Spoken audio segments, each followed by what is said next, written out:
You feel it in your teeth before you feel it in your feet. A low hum in the bone of your jaw. Then the dust on the ground starts to move sideways in little rivers, running toward a line you cannot see yet. The animals are already gone. They left an hour ago, and nobody understood why. Then the line appears. It is not a crack. A crack is a thin thing, a hairline in a clay pot. This is a mouth. The ground in front of you splits the way wet bread tears, and the two sides pull apart, and a darkness comes up out of the gap that is older than the desert you are standing on. There are men down in that darkness. You can hear them. They are screaming, and then they are not screaming, because the ground closes over the top of them like water closing over a dropped stone. And here's the part that will keep you awake tonight. They went down alive, not crushed, not buried, alive. Walking, breathing, shouting men and their wives and their small children and their tents and their cooking pots and the goats tied to the stakes outside their doors. All of it pulled straight down into the earth in the space of a single breath, and the desert floor smoothed itself back over the top, as if none of them had ever been born. This happened. The book of Numbers gives the names. It gives the date. It tells you who was standing close enough to feel the heat come up out of that pit, and it tells you something stranger still, that one family was standing right at the lip of that opening, near enough to fall, and the ground would not take them. We will come back to that family. Hold them in the back of your mind, because what happened to them is the most beautiful thing in this entire video, and you are not ready for it yet. This is not a video about an earthquake. This is not a video about a natural disaster. This is not a video about something that happened far away to people who have nothing to do with you. This is a video about the one weapon God reaches for when nothing else will do. The ground itself, the floor under your feet, the most ordinary, most ignored, most trusted thing in your entire life. The assumption so deep, you have never once said it out loud, that the earth will hold still while you stand on it. Across the whole Bible, from the 3rd page to the last, there are moments where that assumption breaks, where the ground stops being a floor and becomes a mouth. The Hebrew is almost too vivid to translate. The text does not say the earth split or the earth opened. It says patsapeh, the earth opened wide its mouth. The same phrase you would use for a hungry animal, for something with an appetite. And every single time it happens, it means the exact same thing. It means a line has been crossed that men did not know was there. It means the patience of God has reached a floor of its own. And it means somebody is about to learn in the last second of their life that the most solid thing they ever stood on was never really theirs to stand on at all. We are going to walk through every one of these moments. Every time the earth opened its mouth in the Bible and took someone down. And I promise you, by the end, you will never feel the ground under your feet the same way again. Stay with me. Because the first time it happens, there is no rebellion, no army, no king. There is just a field and 2 brothers, and a sound that God says he could hear from heaven. Go back to the beginning, the very beginning. There is a field somewhere east of a garden that no human will ever enter again. In that field there are 2 brothers, and one of them is holding a rock or a piece of wood. The text does not tell us exactly what, and the other brother is on the ground. and he is not getting up. His name is Abel. He is the first human being who was born and then died, which means he is the first person who ever found out what death actually is. Nobody warned him. There was no funeral to teach him the shape of it. He simply, trusted his older brother, walked out into the open with him and never walked back. And the man standing over him is Cain, his own brother, the second person ever born on this planet, and already a murderer. Now watch what God does, because this is the first time in all of Scripture that the ground gets a voice. God comes to Cain and asks him where his brother is. And Cain gives the answer that every guilty person has given ever since. Am I my brother's keeper? He thinks he's gotten away with it. The field is empty. There were no witnesses. The body is in the dirt, and the dirt does not talk. Except God says this. He says, the voice of your brother's blood is crying to me from the ground, from the ground. Abel's blood soaked into the soil, and God says the soil itself is screaming. And then he says, the line that starts this entire story, the line that hangs over every other scene in this video. Now you are cursed from the earth, which has opened her mouth to receive your brother's blood from your hand. There it is. The first time the earth opened her mouth. That same Hebrew word, but not to swallow a person. Not yet. The first time the ground opens its mouth in the Bible, it opens it gently to drink the blood of a murdered innocent man and to carry his cry up to the throne of God. Sit with how terrifying that is. You can hide a body from your family. You can hide it from the law. You can hide it from history for 1,000 years, but the ground that received it is a witness, and it does not forget, and it does not stop testifying. Cain spends the rest of his life as a restless wanderer, unable to settle anywhere, because the very dirt of the earth has turned against him.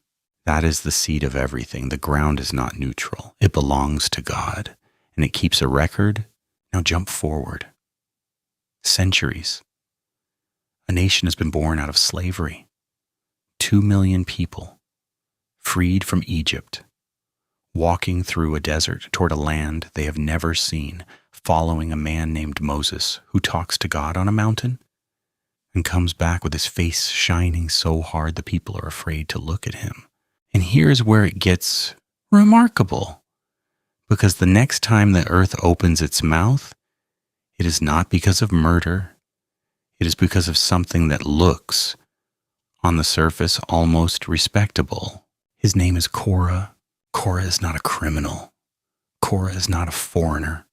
Korah is a Levite, part of the tribe set apart to serve God, a cousin of Moses himself, a man with status, with followers, with a voice people listen to. And Korah looks at Moses and Aaron, running the worship of the nation, standing closest to the presence of God, and something curdles inside him. He wants it. He wants to be closer to the holy than God has placed him. So he builds a coalition. He pulls in 2 brothers from another tribe, Dathan and Abiram, hard men, proud men, the kind who fold their arms and refuse to come when called. And he pulls in a 4th man whose name you should remember, because he is the one mystery in this whole account. A man named On, the son of Peleth. Write that name down somewhere in your mind. On. Because in a moment he is going to do something no one else in this story does. And then Korah gathers 250 leaders, not nobodies. Princes of the congregation, men of renown, famous men.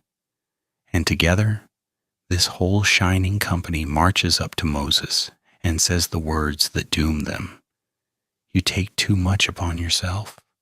All the congregation is holy. Why do you lift yourselves up above us? On paper, it almost sounds like humility. All of us are holy.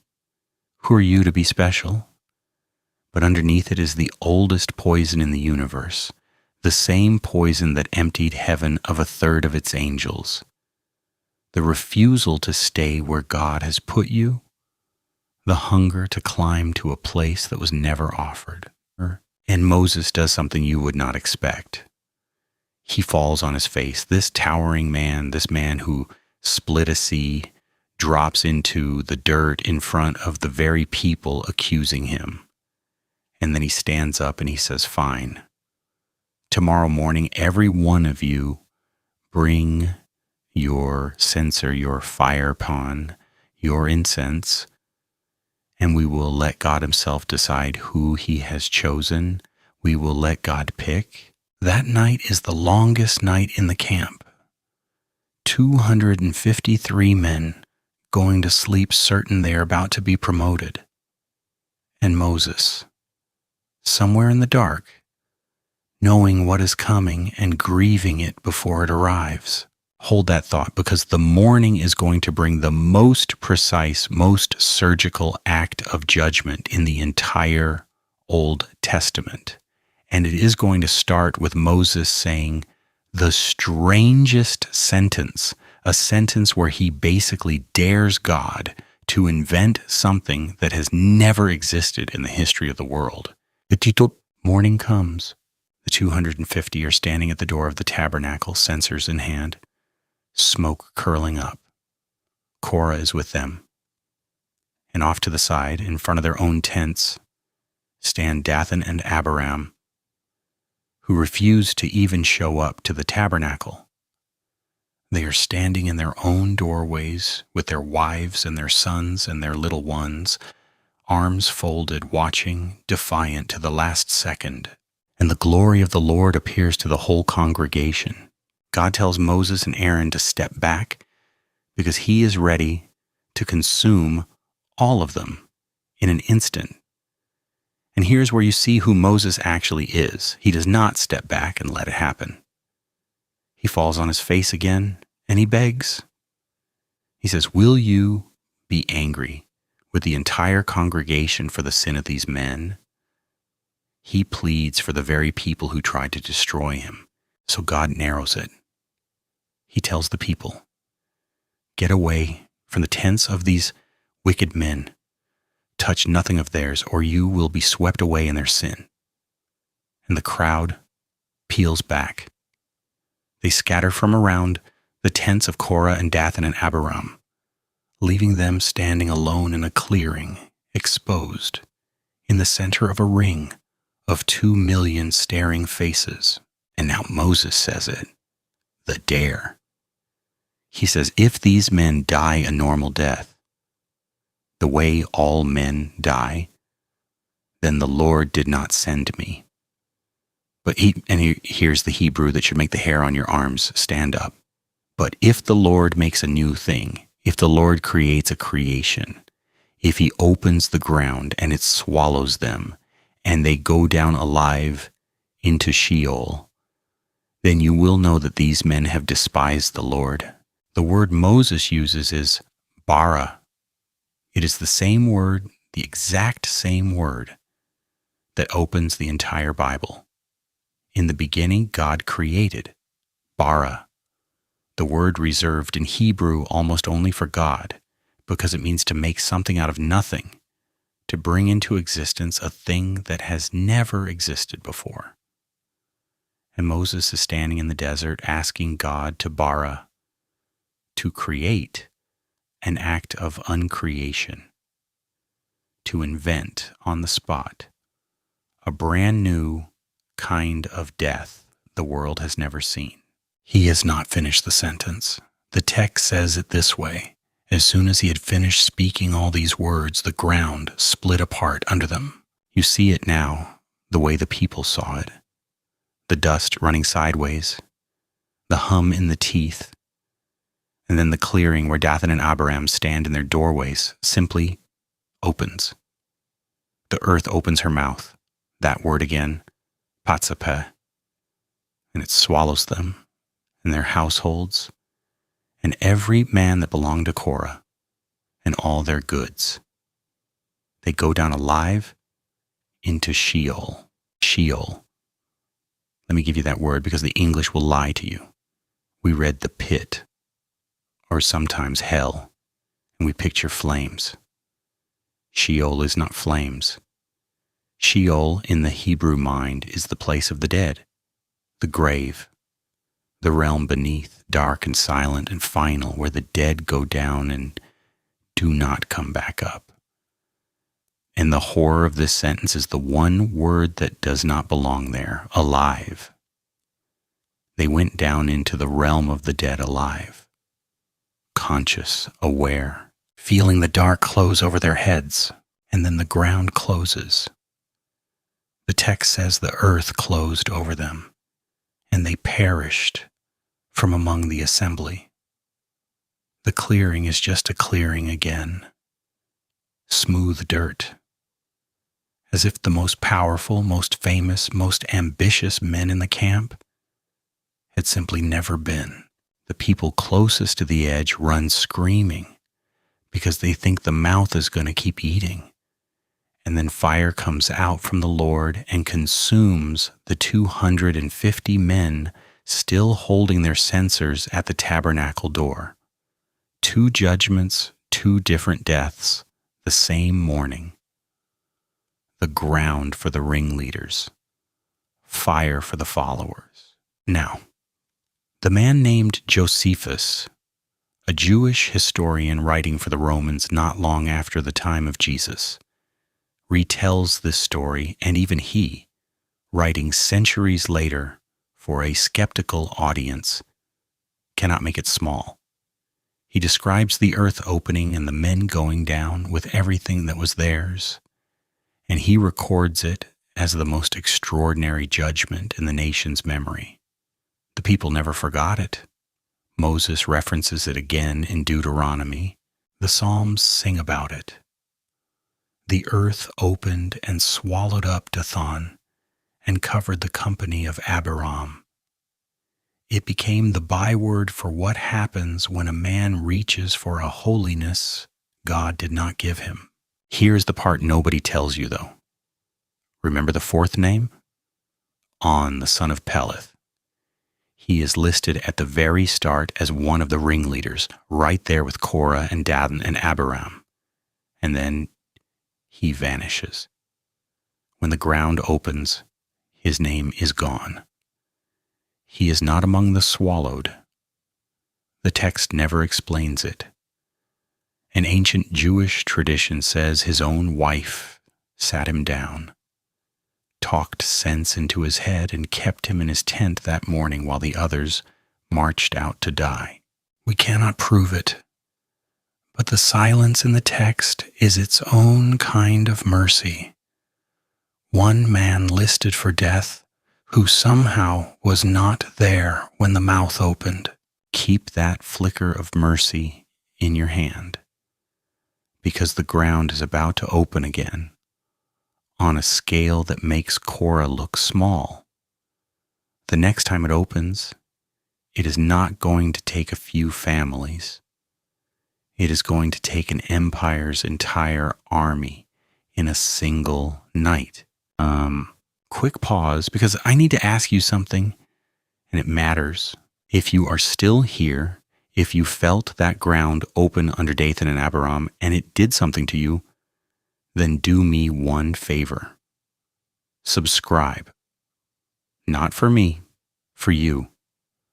This channel exists to walk slowly through the parts of the Bible that most people race past.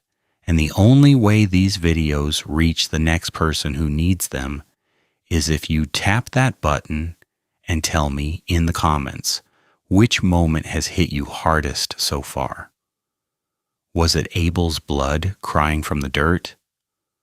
Was it that word, alive, going down into the dark? Tell me, I read them. Now, back to the edge of the sea. Picture the most powerful army on the face of the earth. 600 chosen chariots, iron and bronze and horses bred for war, drivers who've never lost, an empire that has enslaved an entire people for 400 years and is not about to let them walk away. At the head of them rides Pharaoh, who calls himself a god, who has watched 10 plagues tear his country apart and buried his own firstborn son, and who has decided in his rage that he would rather die chasing his slaves than live having lost them. In front of this army is a crowd of former brickmakers, 2 million of them. No weapons, no training, old men, pregnant women, children, herds of frightened animals, and behind them, the thunder of the chariots, and in front of them, water, the sea. They're trapped against it. There is nowhere left to run, and they know it, and they begin to scream at Moses that it would have been better to stay slaves than to die out here in the open.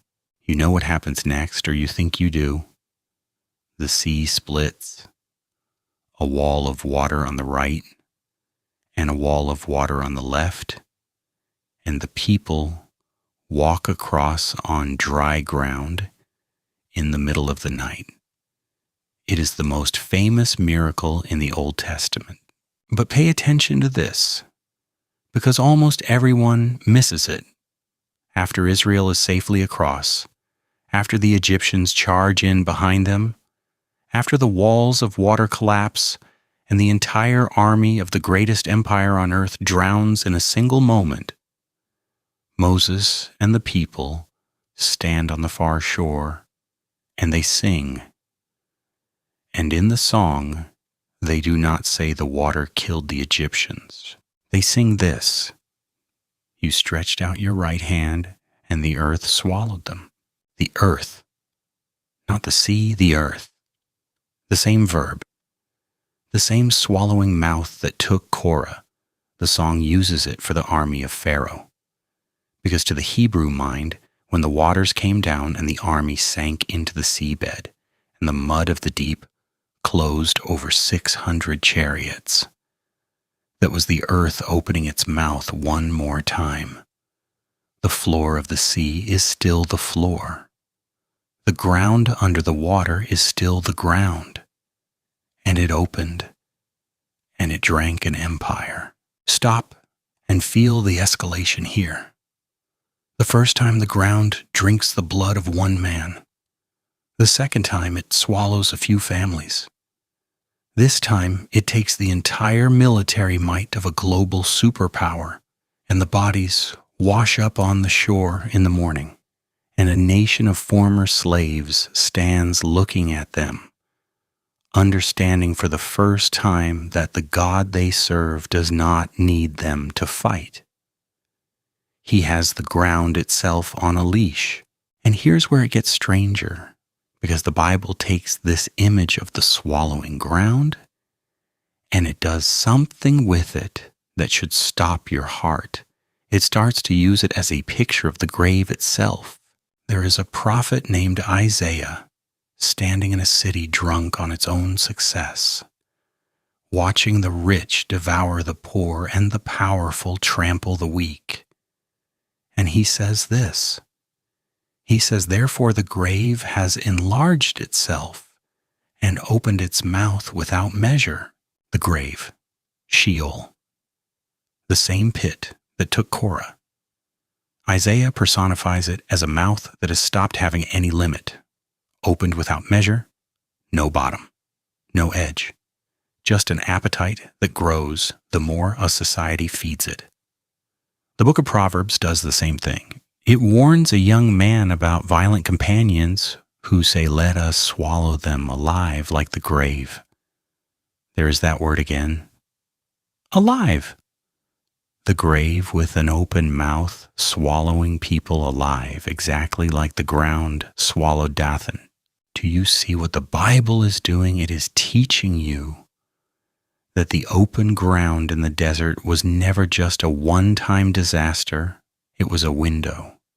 For one terrible morning, the curtain was pulled back, and the people of Israel got to see what is always quietly true, that beneath the thin crust of every ordinary day, there is a Sheol, a pit, a hunger.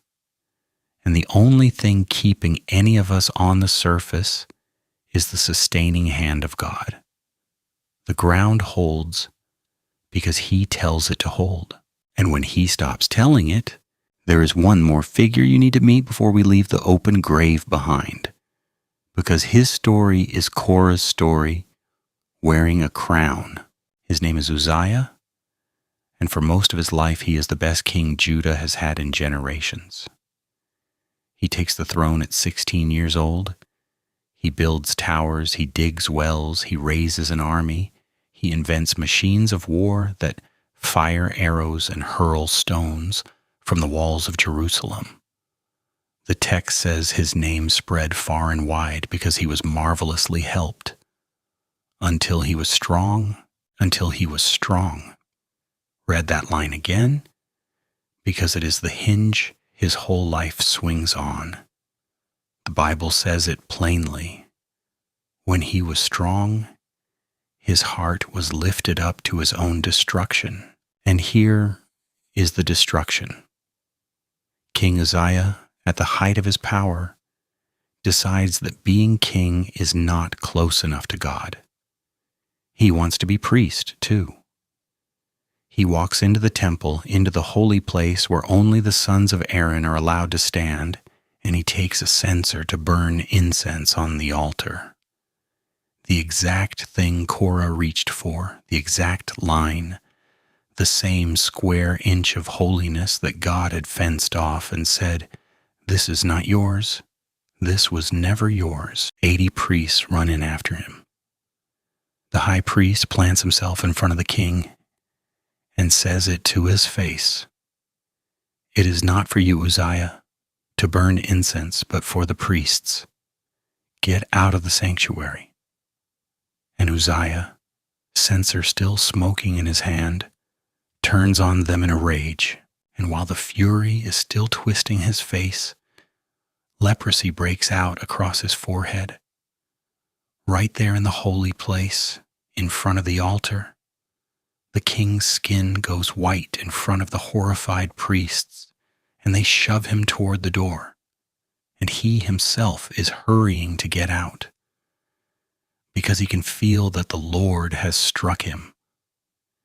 He lives the rest of his days in a house set apart, a leper cut off from the temple he tried to climb into, until the day they bury him in a field outside the tombs of the kings, because even in death he was not clean enough to lie with them. The ground did not open for Uzziah. But hold this next part, because it is the strangest detail in his whole story. There was an earthquake in the days of Uzziah, so violent that the entire nation measured time by it for centuries afterward. 2 separate prophets reach for it. Amos opens his whole book by dating it 2 years before the earthquake. Zechariah, hundreds of years later, says the people fled from before the earthquake in the days of Uzziah, king of Judah, and he says it like everyone listening still knew exactly which one he meant. And there is a young man named Isaiah, the same Isaiah who told you the grave had opened its mouth without measure, who tells us he saw his great vision of the throne of God in the year that King Uzziah died. A king reached for a holiness that was not his. The same sin as Korah in a crown instead of a Levite's robe. And the ground of Judah shook so hard that a whole nation was still flinching from it 500 years later. The Bible never quite ties the two together with a single sentence. It just lays them down side by side and lets you feel the tremor run between them. But just when the picture has gotten as dark as it can get, a king struck down, a nation counting its years by its own trembling, the grave with a bottomless mouth swallowing the living. The Bible does the thing it always does. It turns. The same ground that opens to destroy is about to open to set someone free. 2 men, a jail, and an earthquake that does not kill anyone at all. It is the middle of the night in a Roman colony called Philippi, and 2 men are sitting in the worst cell of the local prison with their feet locked into wooden stocks and their backs torn open from a public beating. Their names are Paul and Silas. Their crime was telling people about Jesus and freeing a slave girl from a spirit that her owners had been making money off of. For that, they were stripped in the marketplace, beaten with rods in front of a crowd, and thrown into the inner prison, the deepest, darkest part, the part with no light and no air. And the jailer was ordered to keep them secure. And here's what these 2 men do at midnight, bleeding, locked down in the dark. They sing, "The other prisoners, hardened men, murderers and thieves, lie in their chains, listening to 2 strangers sing hymns to God at the lowest point of their lives." And then the ground answers. The Greek word is seismos, an earthquake. The exact word that is going to come back in the most important scene of this entire video, so remember it, seismos. The foundations of the prison are shaken. But watch what this earthquake does, because it is the opposite of every other one we have seen. It does not open a pit to swallow anyone. It opens every door. The chains fall off every prisoner. The ground shakes. And instead of taking life, it gives freedom. The jailer wakes up, sees every door standing open, assumes every prisoner has fled, and draws his sword to kill himself, because under Roman law, his life is forfeit for losing them. And Paul shouts out of the darkness, "Do yourself no harm. We are all here." Nobody ran, and that jailer falls down trembling and asks the question that the whole night has been building toward. What must I do to be saved? And before the sun comes up, he has washed the wounds he helped inflict, and his entire household has been baptized. The same God, the same ground, the same shaking of the foundations of the world. But here, for the first time, the earth opens not to bury, but to release. And that is the hinge this whole story turns on, because it tells you the swallowing ground was never about cruelty. It was always about justice meeting its limit. And just past that limit, every single time there is mercy waiting. And now I have to ask you again, one more time. And then I will not interrupt the story again, I promise. Because we are about to walk into the single most important moment this planet has ever witnessed. And I want you walking into it with me, not skimming past it. If this video is feeding something in you, if you are seeing the Bible with more weight and more wonder than you did 40 minutes ago, then comment one word below. Just one. The name of whichever person we've met so far whose story you cannot shake. Abel, Korah, Pharaoh, the jailer. One word. It tells the algorithm this video matters, and it tells me what to make next. That is the whole deal. Now, 3 hours of darkness, a hill outside Jerusalem, and the loudest silence in human history about to break. It is the middle of the afternoon, but the sky has gone black. For 3 hours, in the brightest part of the day, darkness has covered the land, and nobody can explain it.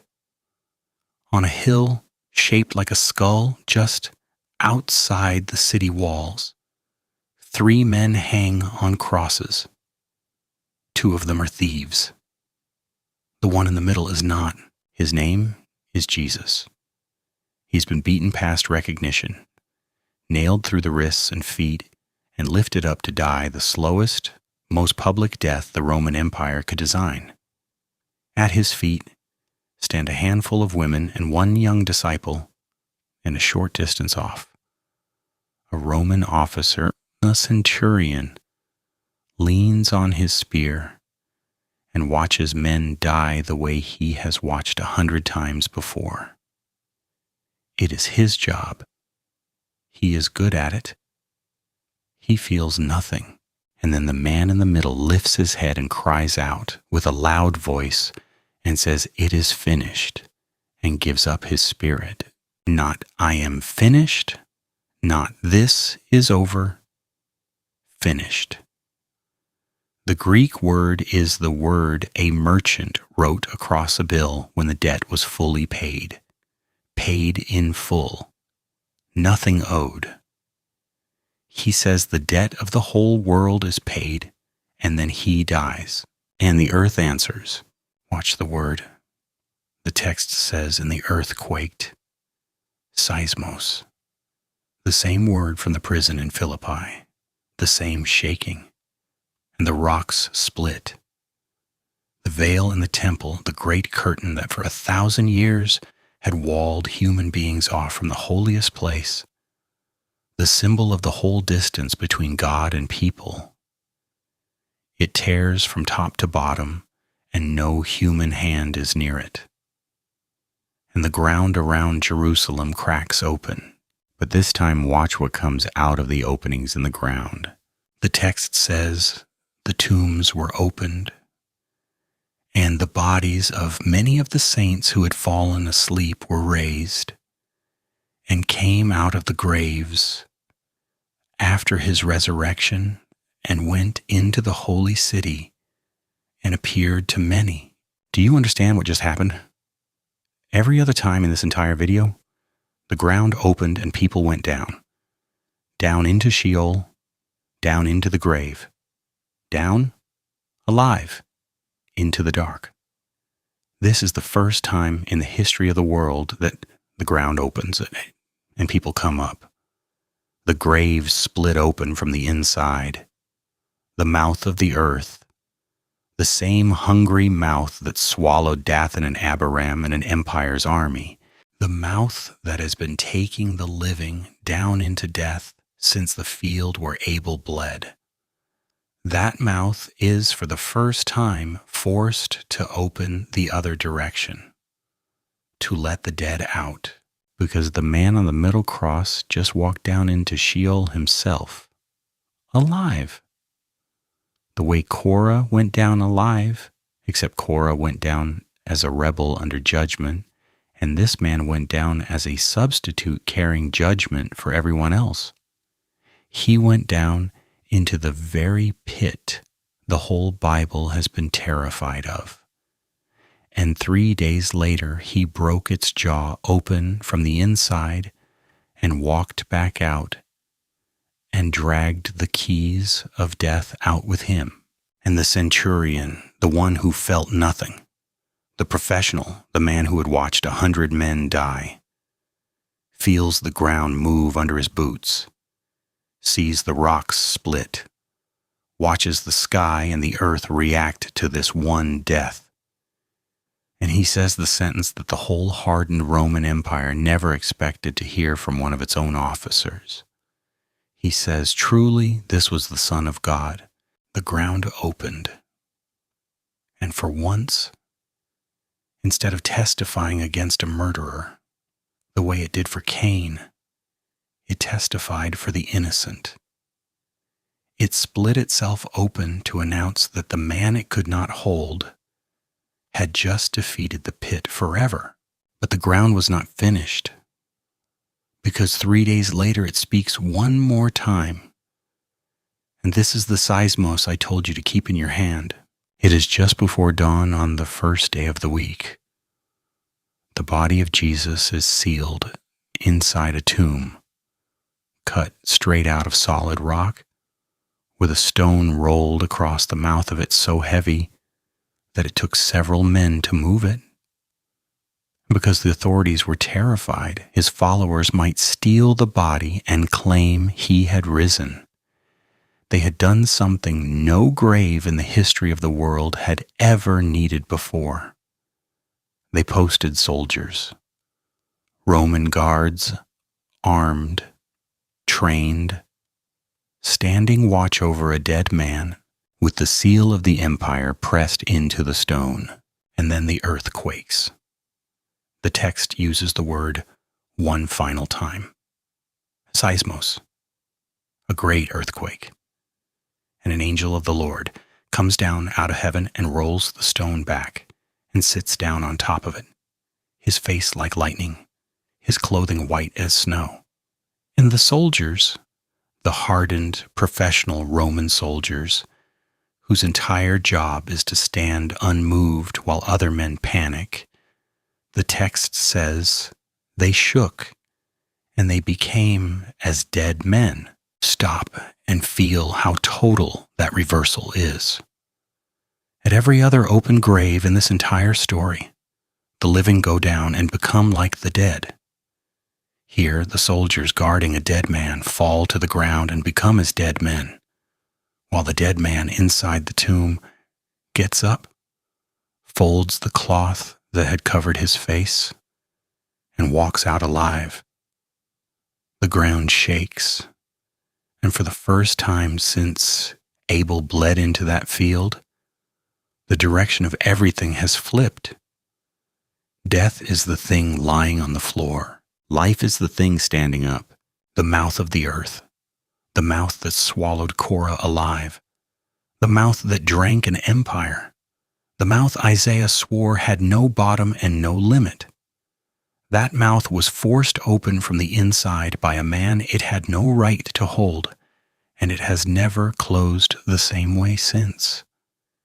Every grave dug after that morning is a grave with a crack running through it, because one of them opened upward and stayed open.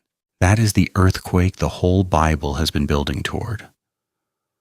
Not the one that buried the rebels in the desert, the one that emptied the tomb outside Jerusalem.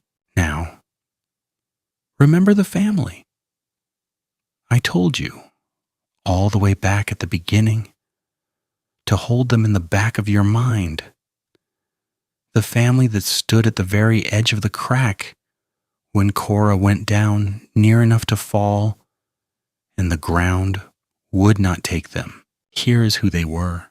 When the earth swallowed Korah, the Bible records a single line almost in passing, easy to miss. It says, "Notwithstanding, the children of Korah did not die." The sons of Korah, the children of the man whose name became the very definition of rebellion, the man the ground ate alive in front of 2 million people. His sons were standing right there. By every law of the desert, they should have gone down with their father, with their household, with everything that was his. And the mouth of the earth opened around them and did not take them. And here's what nobody tells you about what those spared sons did with the rest of their lives. Generations later, you open the book of Psalms and you find songs, some of the most beautiful, most aching worship songs ever written, with a heading at the top, a title. It says, "A Psalm of the Sons of Korah, of the descendants of the man the earth swallowed, became the worship leaders of Israel. They stood in the temple and they sang."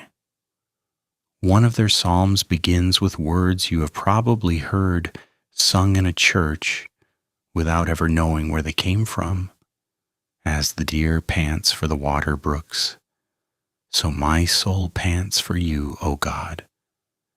That is a son of Korah, writing about thirst, about longing for the very God who once opened the ground and took his family down.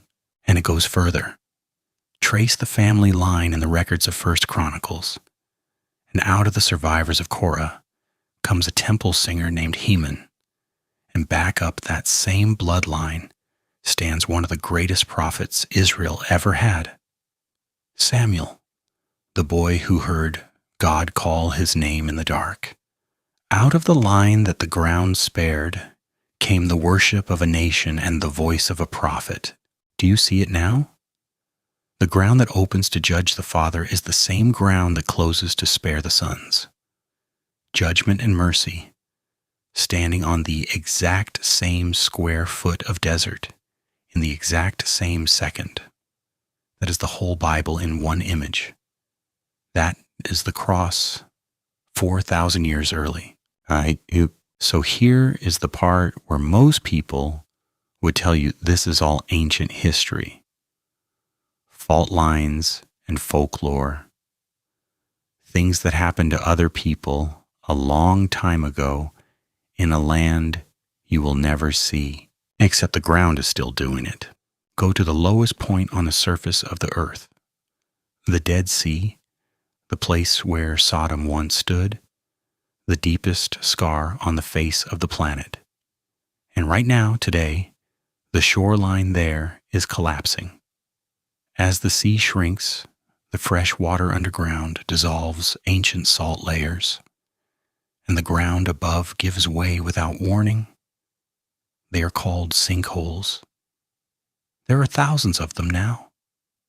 Thousands.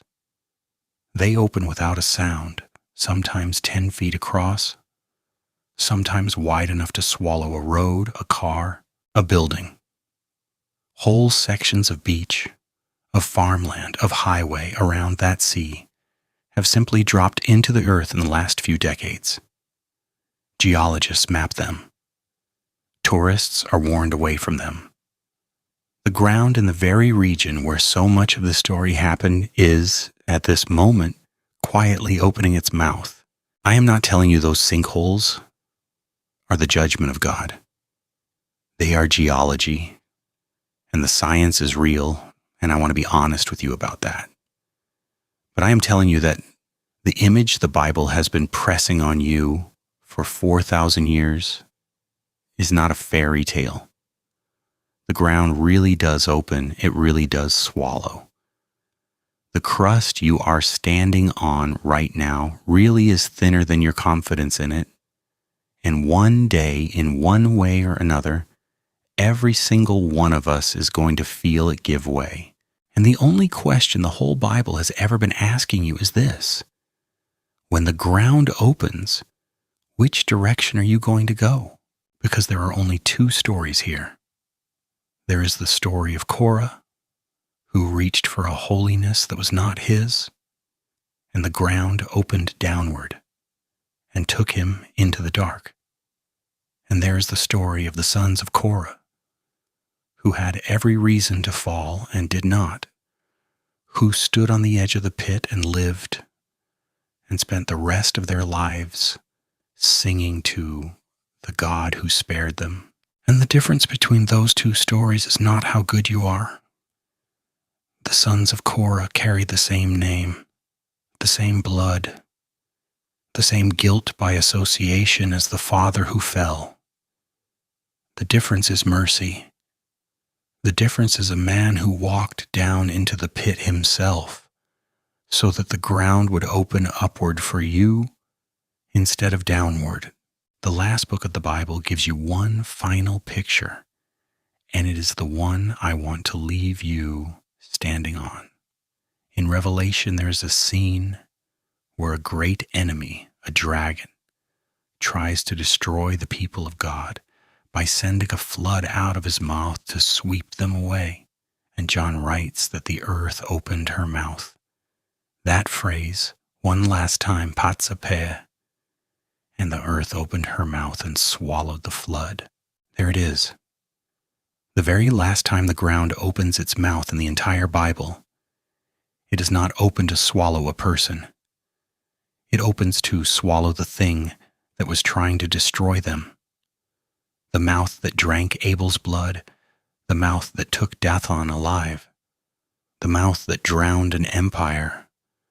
The final time it opens to protect, to rescue, to stand between you and the thing that wants you dead. That is the direction the whole story has been bending the entire time. Down and down and down, and then at the cross, forever upward. So let me give you 3 things to carry out of this, and the third one is the one I actually need you to hear. The first is this: the ground is not neutral, and it never was. From the field where Abel bled to the sinkholes opening today, the Bible insists that creation itself belongs to God and answers to God. The dirt under your feet is His. The floor of the sea is His. The grave is His. There is no neutral ground anywhere in the universe, and that should make you tremble a little. And it should also make you feel strangely safe, because the same ground that judges is the ground that obeys the voice of the one who loves you. The second is this: every time the earth opened to take someone down, a line had been crossed that they did not believe was real. Korah didn't think holiness had edges. Pharaoh did not think a slave's God could touch him. We are exactly the same. We live our whole lives on the quiet assumption that the floor will always hold, that the line is always somewhere out past where we are standing, that judgment is a thing that happens to other people. The Bible is not trying to scare you with the open ground. It is trying to wake you up before you find the edge by falling off it. And the third, here is the one. The same mouth that opens downward in judgment was forced open upward at an empty tomb, and it can only be forced to that direction by one thing. Not your effort, not your record, not your name being clean. The sons of Korah had a filthy name, and the ground spared them anyway, because mercy was standing in the gap. There is a man who went down into the pit alive, the way the worst rebels in this story went down alive, except he went down innocent and carrying your name, and he broke the jaw of the grave from the inside and walked back out into the morning. And he is right now offering you the only safe ground there has ever been. Not the dirt under your feet, Him. So I will leave you with a question I've been asking all the way through. And I want your answer in the comments, because I read them and I will reply to as many as I can. Of every moment we walked through tonight, Abel's blood, crying from the soil, Korah going down alive, the army the earth drank, the prison doors thrown open, the tombs torn open at the cross, the sons who should have died and lived to sing. Which one reached up out of the screen and grabbed you by the throat?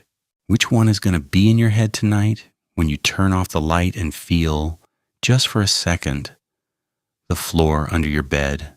Tell me below. And remember the one thing the whole Bible has been trying to get you to hear from the very first page. The ground opens for everyone eventually. But because of one empty grave outside Jerusalem, it does not have to open downward for you.